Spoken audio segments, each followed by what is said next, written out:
লক্ষ্যে কাজ শুরু করেছে। আমাদের প্রাইমারি শিক্ষা, মাধ্যমিক শিক্ষা, উচ্চ মাধ্যমিক শিক্ষা প্রত্যেকটি ক্ষেত্রে আমাদের স্বচ্ছতা আনতে হবে, অধ্যাবসায় আনতে হবে এবং নিষ্ঠা আনতে হবে।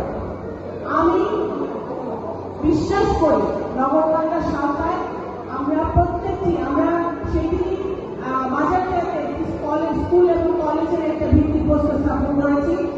এখানে একটা গার্লস স্কুলের একটা আমাদের ব্যবস্থা করছি এবং ইনশাআল্লাহ আমরা নগরকান্দা সাঁওতায় আমাদের নির্বাচনী এলাকায় একটি লাইব্রেরি প্রতিস্থাপন করব, যেখানে লাইব্রেরিতে এসে আমাদের ছেলেমেয়েরা পড়াশোনা করতে পারে, ওখানে কম্পিউটার থাকবে, কম্পিউটার শিক্ষা লাভ করতে পারে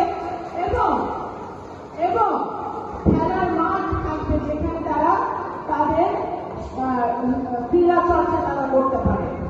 আমাদের সমাজকে, আমাদের ছোট ছোট ছেলে ভাই বোনদেরকে, বাবুদেরকে, বাংলাদেশের ভবিষ্যৎকে যদি মাদক মুক্ত করতে হয়, যদি তাদেরকে ভালো রাখতে হয়, ভালো একটি জীবন দিতে হয়, স্বচ্ছ একটি জীবন দিতে হয়, তাহলে অবশ্যই আমাদেরকে মাদক বিরোধী আন্দোলন শুরু করতে হবে, সামাজিক আন্দোলন গড়ে তুলতে হবে এবং সকলকে আবার ক্লাসরুমে ফিরিয়ে আনতে হবে, পড়ার টেবিলে ফিরিয়ে আনতে হবে, যাতে আমাদের ছেলেমেয়েরা পড়াশোনা শিখে মানুষের মতো মানুষ হতে পারে।